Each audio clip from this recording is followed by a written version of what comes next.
il n'y a aucune excuse de dire que je ne peux pas faire quelque chose. Aucune. Vous pouvez tout faire. Je vous explique que je n'ai pas hérité des milliards.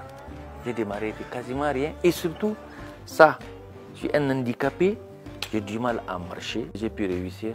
Aujourd'hui, tout le monde peut réussir. Je suis M. Bendeken Moulay Bachir. Je suis le PDG du groupe Benalia et également concepteur de ce tunnel de désinfection solaire automatique. À l'âge de 8 mois, j'ai perdu mon père et en même temps, j'ai eu la poliomyélite. J'ai du mal à marcher jusqu'à peu près l'âge de 7 ans.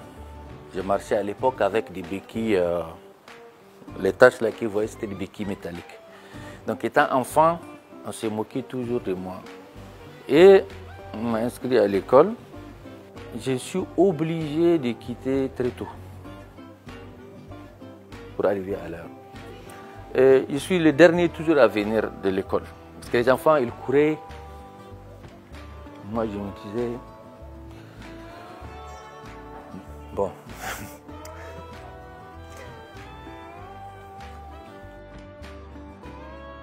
Donc, cette souffrance-là, ça m'a donné de force étant handicapé.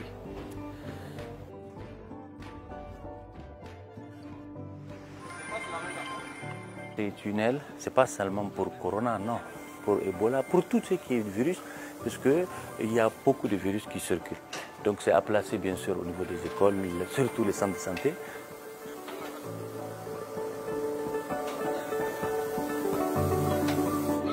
Pour fabriquer ces tunnels, on commence tout simplement par la chaudronnerie, la soudure.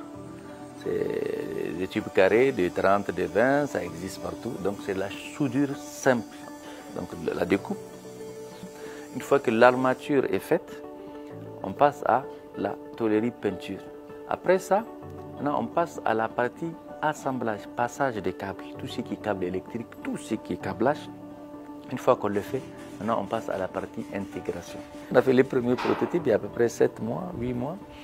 Ça a commencé comme ça, c'est rien pour nous, on a fait, je dis ok, une personne vient, elle est détectée, détecteur de mouvement, ok, elle vient il y a un temps, elle est pulvérisée. Et après, c'est tout, c'est pas si sorcier que ça.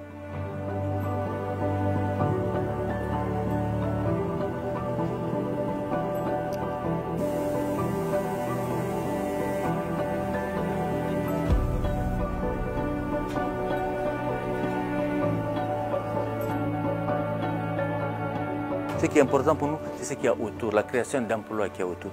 Et de montrer ce que la jeunesse peut faire. On peut vraiment tout faire. Il suffit juste d'un peu de volonté. La chance que j'ai, moi, j'ai commencé seulement avec 3 000 $ au début. Personne ne croyait à moi. J'ai galéré. J'ai dit, moi, aucun jeune ne va galérer parce que l'Afrique, c'est sa jeunesse. On a vraiment la compétence. Mais la jeunesse, quand elle n'est pas soutenue, elle s'en va. Parce qu'il n'y a pas assez d'industrie en Afrique. Il n'y a rien, même si tu étudies. Moi, j'ai étudié, j'ai eu la bourse de mon pays. J'ai fait le bac C, j'ai fait la maîtrise en maths, j'ai fait l'ingénierie en électronique automatisme, mais quand je suis venu ici, il n'y a rien à faire. Donc c'est pour vous dire qu'on peut vraiment tout faire avec le domaine de la technique. Aujourd'hui, ce n'est plus un secret.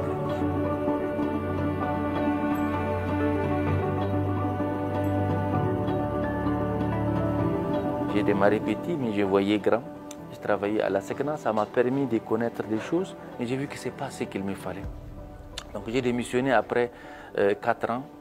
Elle me prenait pour un fou, ma mère pleurait, les gens... J'ai dit, écoutez, je ne veux pas travailler comme ça, il faut que je crée quelque chose pour l'Afrique, pour mon pays.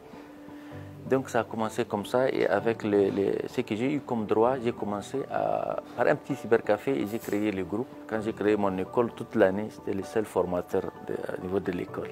Et là aujourd'hui, je suis fier, le directeur de l'école, c'est un de mes élèves. Le directeur des études de l'école, c'est un de mes élèves et ça continue. Donc vraiment, c'est ça qui m'a poussé à aller de l'avant.